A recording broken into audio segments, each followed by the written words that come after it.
राघव भगवान सकल कथा मणि कहा से की।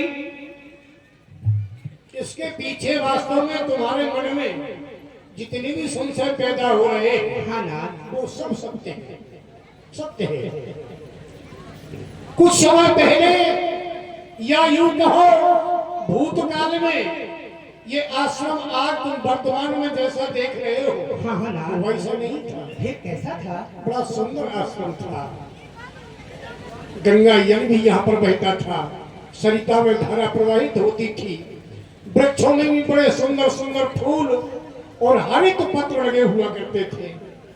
और यहाँ तक ही नहीं, यहाँ पर सभी प्रकार की चिड़िया, पक्षी, जीव, जंतु सभी निवास किया करते थे। लेकिन अब ये लेकिन बस यही तो कारण है राघव, चलते चलते तुम्हारे कदम यहाँ पर एकाएक रुक गए। हाँ भगवान बस यही कारण है कि इसका समय अब पूर्ण हो चुका है। जय हो। ये इसके पीछे एक कहानी है। ये जो पत्थर की मूर्ति देख रहे हो, हाँ ना ये पत्थर की शिला नहीं, कुछ समय पहले एक बड़ी सुंदर नारी हुआ करती थी। अच्छा महात्मा गौतम की पत्नी अहिल्या है। अरे हाँ, ये महात्मा गौतम का आश्रम है, ये देवी अहिल्या है। लेकिन कुछ ऐसा कुकृत हुआ जिसके कारण आज बेचारी श्रापित होकर के पत्थर की मूर्ति बनकर रह गई। ये भी किसी दिन सजी में थी, इसमें सांस चला करती थी, एक बड़ी सुंदर नारी थी। एक दिन की बात, देवताओं का राजा इंद्र, तुम तो जानते हो इंद्र के बारे में, हाँ हाँ ना कहां तक कहा जाए, जो भी कृत्य उसका है संसार से छुपा नहीं है, सभी लोग जानते हैं इंद्र के कृत्य को। उसके मन में काम भाव जागृत हुआ तो उसने सबसे पहले सूर्य भगवान से पूछा, जो तुम्हारे वंशज हुआ करते हैं, जिनके नाम से आज तुम्हारा सूर्य वंश जाना जाता है, अवश्य इसीलिए तो तुम्हारा वंश उज्जवल है। हर एक कहानी तुम्हारे वंश से जुड़ी हुई है। सूर्य से पूछा इंद्र ने, सूर्यदेव बताओ संसार में किसकी पत्नी, कौन सी नारी कितनी सुंदर है? तो सूर्यदेव ने कहा, हे देवताओं के राजा इंद्र, हमारा इतना तेज है, हमारी प्रचंड किरणें इतनी तेज है कि हमारी ओर कोई दृष्टि उठाकर देख ही नहीं पाता है। जब कोई हमें नहीं देखेगा तो भला हम किसको देख सकते हैं, कितना सुंदर है। उसने कहा ठीक है। चंद्रदेव को बुलाया, चंद्रदेव से कहा, तुम बताओ, तुम तो शीतलता प्रदान करते हो और रात्रि में प्रत्येक नारी खुली हुई चांदनी रात्रि में शयन किया करती है, तुम बताओ संसार में किसकी नारी सुंदर है? तो चंद्रदेव ने बता दिया कि प्रभु, इस समय पतिव्रता धर्म में और सबसे सुंदर अगर नारी है तो गौतम की पत्नी अहिल्या है। उसका भाव कुटिल हो गया, अच्छा भाव नहीं रहा इंद्र का। चंद्र से कहा, चंद्रदेव हमारी सहायता करो, हम तुम्हारा सहयोग चाहते हैं। चंद्रदेव ने कहा, प्रभु क्या इच्छा है?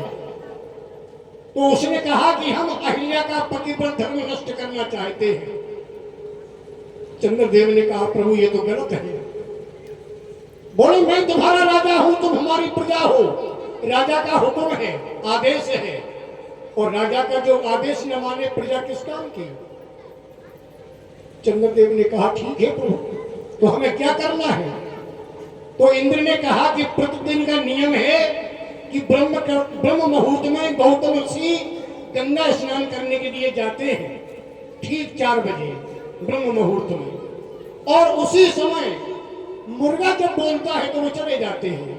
लेकिन ब्रह्म मुहूर्त के पहले तुम्हें मुर्गा बन करके आवाज लगाना है, ब्रह्म मुहूर्त में आ पाए, अर्धी रात्रि में ही तुम मुर्गा बन करके और मुर्गे की आवाज लगा दो। गौतम ऋषि जानेंगे ब्रह्म मुहूर्त हो गया, वो घर से निकल जाएंगे, हम अपने कार्य को अंजाम देंगे। चंद्रदेव ने सहयोग किया, मुर्गा बन गया। मुर्गा बन करके अर्धी रात्रि पर आवाज लगाई।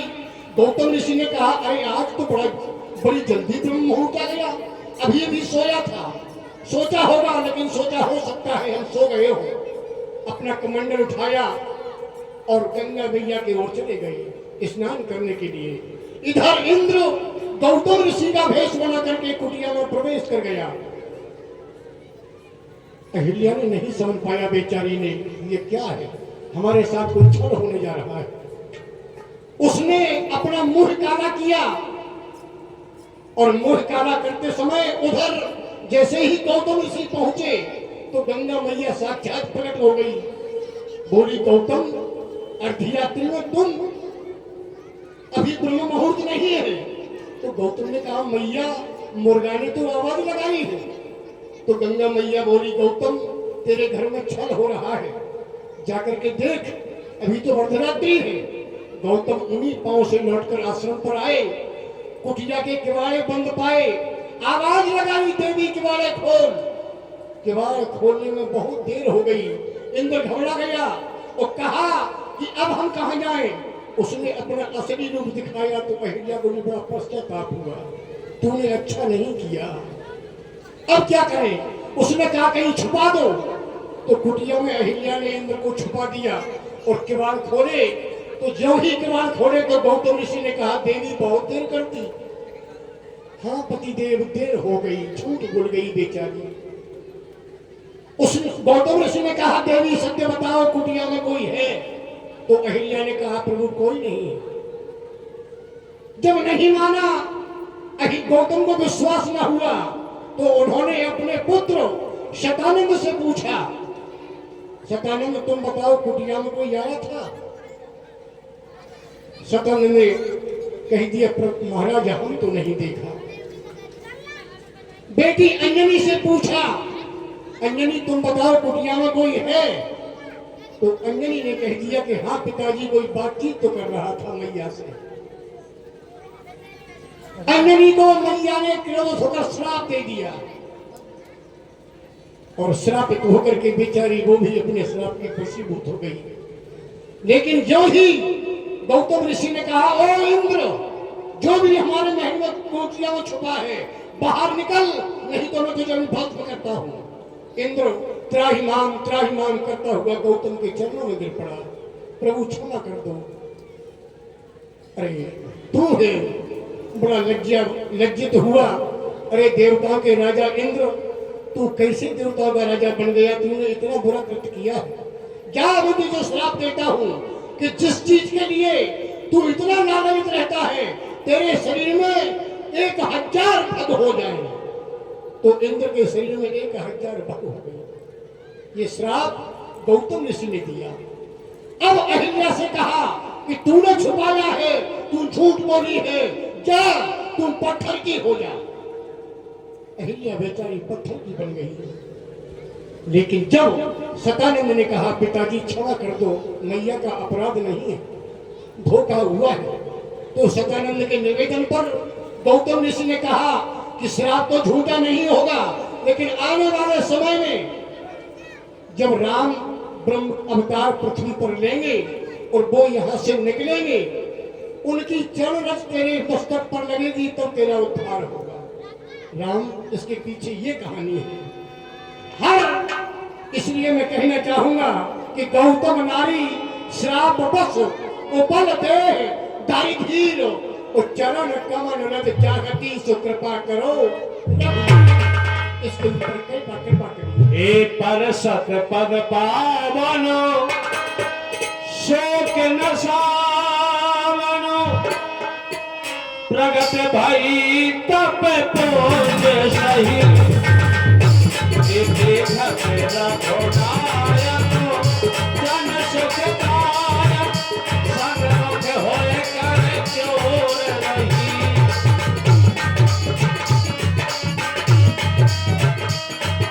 अति प्रेम अधीना तिलक शरीरा मुख नहीं आवे बचन कही अतिशय बड़ भागी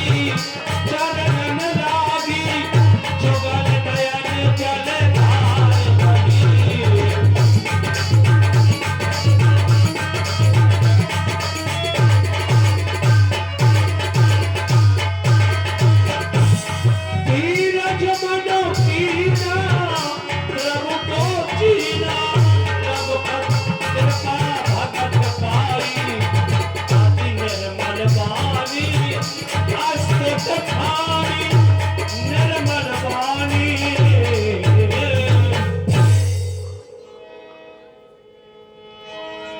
अति निर्मल वाणी अस्तुत ठानी ज्ञान गम जय रघुराई।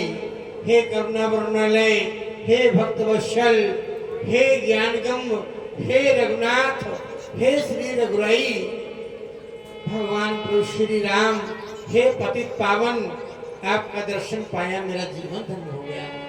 मैं पावन नारी आपके पावन चरणों की पावन रस प्राप्त हुई तो हमें पुनः दोबारा नया जीवन मिल गया।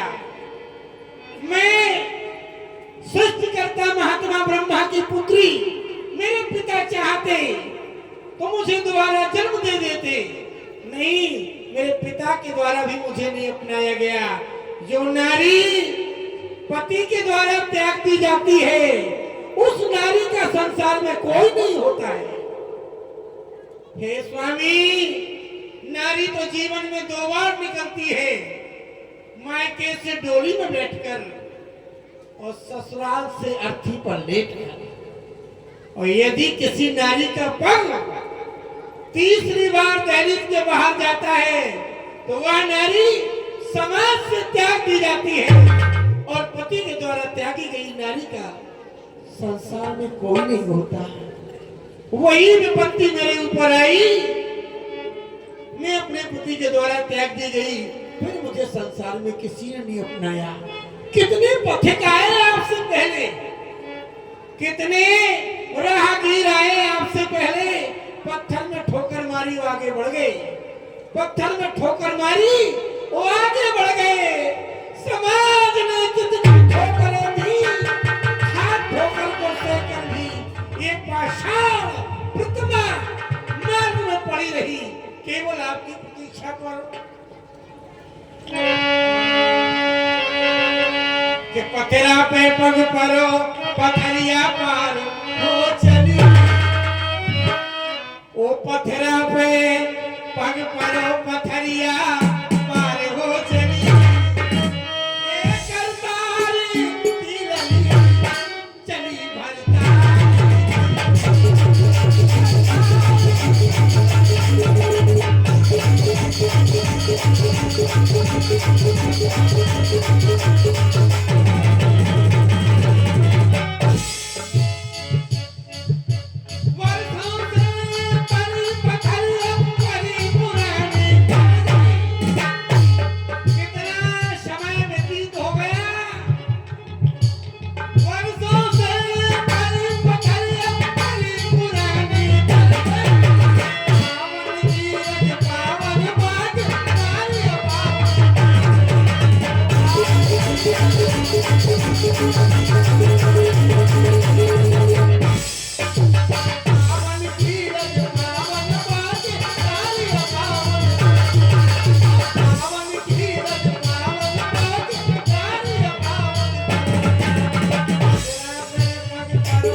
आपका दर्शन भी न मिला होता, आपका ये पावन दर्शन मिला, वह श्राप आज वरदान में परिणित हो गया।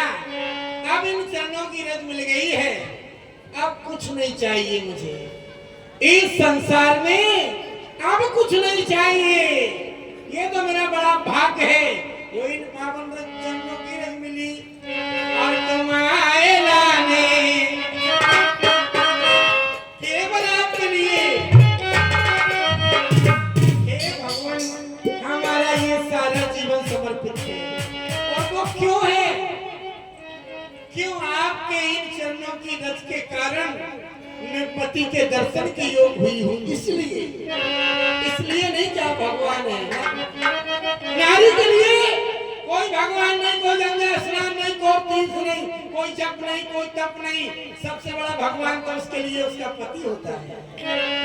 धोकर पिए पति के चरण तो गंगा जल का मंजन है, और लगाए पति पदरज माथे पे तो मलिया गिर का चंदन है। आज आपकी रज न मिली होती तो हमें हमारे पति भगवान का दर्शन पूरा नहीं हो सकता था। आइए तुम आए लाने लगवर हमने जा जीवन सब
संतों का साथ कर लेना, संतों का सहारा ले लेना। संत जब कृपा करते हैं तो भगवंत का सानिध्य मिल जाता है, भगवंत का दर्शन मिल जाता है। हे संत भगवान तुम्हारी जय। देवी अहिल्या, भगवान जो मैंने आपका ये समर्पण भाव अपने पति के प्रति देखा, वास्तविकता में हृदय से कह रहा हूं, आज मैं प्रसन्न नहीं परम प्रसन्न हूं। प्रसन्न नहीं परम प्रसन्न हूं, कारण मैंने आपका ये सच्चा समर्पण भाव, आस्था, श्रद्धा अपने पति चरणों में देखी। वाह, संसार की समस्त नारियों का ध्यान, मन, चित्त इसी भांति पति चरणों में होना चाहिए। देखो तो इन्होंने अपने पति को पाने के लिए क्या कुछ नहीं सहा, लाख कष्ट लाख दुख, यहां तक पाषाण की बन गई, लेकिन समर्पण भाव मात्र इनका पति चरणों में ही रहा। और वैसे भी आपने यह सिद्ध कर दिया, जिसका समर्पण भाव या यूं कह दूं आस्था प्रेम जहां सच्चा होता है, जेकर जा पर सत्य सने हो सो ते ही मिले ही न कछु संदेह। आपने ये यथार्थ सिद्ध कर दिया कि आपका भाव पति चरणों में सच्चा, तो आपकी श्रद्धा ने ही आपको आपकी कामना का अवरेलन करने में आपकी सहायता की। आप जो चाहती हैं, जो इच्छा करी हो, मन माही हरि प्रसाद कछु दुर्लभ नहीं। आपकी श्रद्धा सफल हुई एवं अस्तु। आप पति लोक की ओर जाना चाहती हैं, अवश्य एवं अस्तु। यह भात सुधारी गौतम नारी बार बार हरि चरण परी, जो अति मन भावा सो बर पावा, गई पति लोक आनंद भरी।